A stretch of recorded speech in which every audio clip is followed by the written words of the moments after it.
ভালো। Hello friend, কি করছো তোমরা সবাই? নিয়ে এলাম একটা নিউ ভিডিও। আর দেখো চলে এসেছি আজকে কিন্তু মাছের দোকান।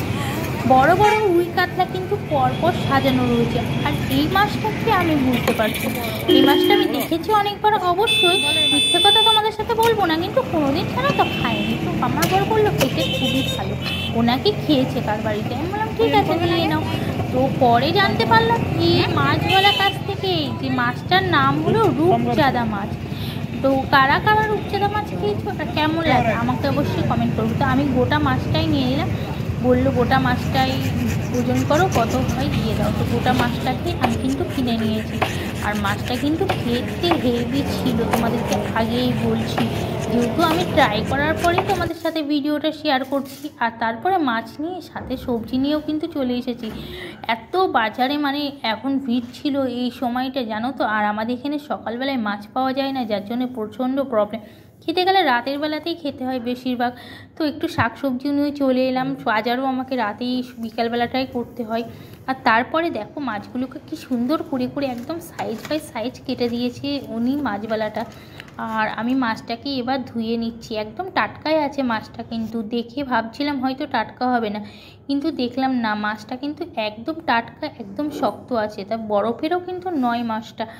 আর খুব মানে কি বলবো তোমাদের, খেতেও খুব সুস্বাদু মাছটা। যারা যারা খেয়েছো অবশ্যই কিন্তু আমাকে জানাবে। আমি কিন্তু আজকে ফার্স্ট টাইম খেলাম, জ্ঞান তো আমি খাইনি, অজ্ঞান তো মানে খেয়েছি কিনা মনে নেই, ছোটোবেলায় খেয়েছি কিনা বলতে পারবো না, কিন্তু বড় হয়ে আমি এই মাছটা কোনোদিনই খাইনি।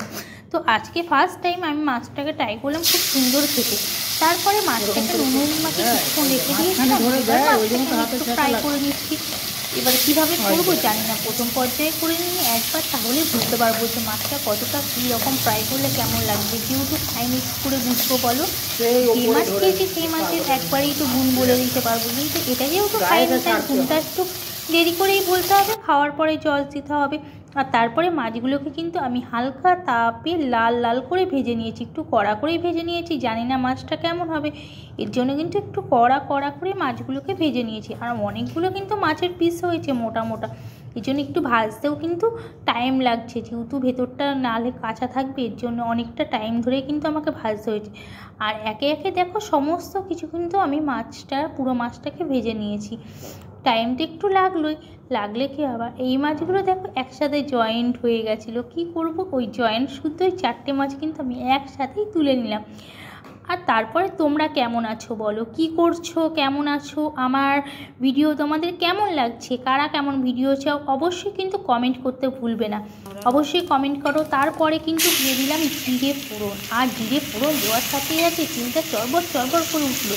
সাথে সাথে কিন্তু পেঁয়াজটা কুচিয়েই রেখেছিলাম, আর পেঁয়াজ কুচিটা জিরের পরেই কিন্তু দিয়ে দিয়েছি। দেওয়ার পরে একটুখানি নেড়েছে, তেলটা যখন ছেড়ে গেছে তখনই কিন্তু এর মধ্যে একটু আদা রসুনের পেস্ট দিয়ে দিচ্ছি। মাছটাকে কিন্তু আমি একটু কষা কষা করেই করবো। জানি না কেমন, কোনোদিন খাইনি, আগেও বলেছি আবারও তোমাদেরকে বলছি, তো কেমন হবে জানি না, এর জন্য কিন্তু একটু অন্য টাইপেরই করছি। আর তারপরে দেখো দিয়ে দিলাম একটু নুনটাকে দিয়ে এখানে আমি নিয়ে নিয়েছি টক দই, একটু হলুদ গুঁড়ো, একটু জিরের গুঁড়ো দিয়ে দিচ্ছি। আর এটাকে আমি খুব ভালো করে, আর সাথে একটু চিলি ফ্লেক্সও দিয়ে দিচ্ছি, খুব ভালো করে ফেটে নিচ্ছি।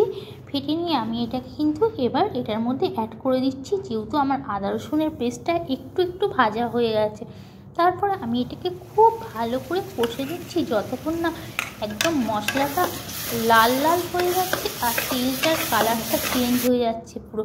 দেখো একদম কিন্তু কালারটা চেঞ্জ হয়ে গেছে। তারপর আমি একটু উপর থেকে দিয়ে দিচ্ছি গরম মশলার গুঁড়ো। কেন আমি এর জন্যই গরম মশলার গুঁড়োটা দিচ্ছি, যেহেতু মাছটা কেমন হবে না হবে জানি না, সেই জন্য কিন্তু একটু গরম মশলা ইউজই করে নিলাম। তারপরে গরম মশলাটা মিক্স করার পরেই কিন্তু টমেটোর কুচি এখানে দিয়ে দিচ্ছি। আর টমেটোর কুচি দিয়ে কিন্তু একটা খুব সুন্দর সেন্ট বেরিয়ে গেছে, তোমাদেরকে কি বলবো, এত সুন্দর সেন্ট বেরোচ্ছে যে কি বলবো। কিন্তু অনেকগুলো মাছ তো এইটুকুনি কাইতে হবে না, তার জন্য একটুখানি গরম জল আমি এখানে অ্যাড করে দিচ্ছি। আর দেখো যখনই কিন্তু পুরোটা একদম ফুটে উঠেছে আমি একে একে মাছগুলোকে দিয়ে দিচ্ছি। আর কিন্তু আজকে বললাম মাছের ঝোলটা খুব খুব সুন্দর হয়েছিল খেতে। আর মাছটা কিন্তু অসাধারণ, মানে দুর্দান্ত ছিল, তোমাদেরকে কি বলবো। যারা যারা খেয়েছো তারা জানবে, যারা খাওনি চলে এসো। দেখো মেনুতে আছে মাছ ভাজা, বেগুন ভাজা, আর মাছের চাপ আর রয়েছে স্যালাড। তো ভিডিওটা এখানে শেষ করছি। ভালো লাগলে লাইক কমেন্ট শেয়ার করতে ভুলো না। বাই বাই বন্ধু, লাভ ইউ ফ্রেন্ড।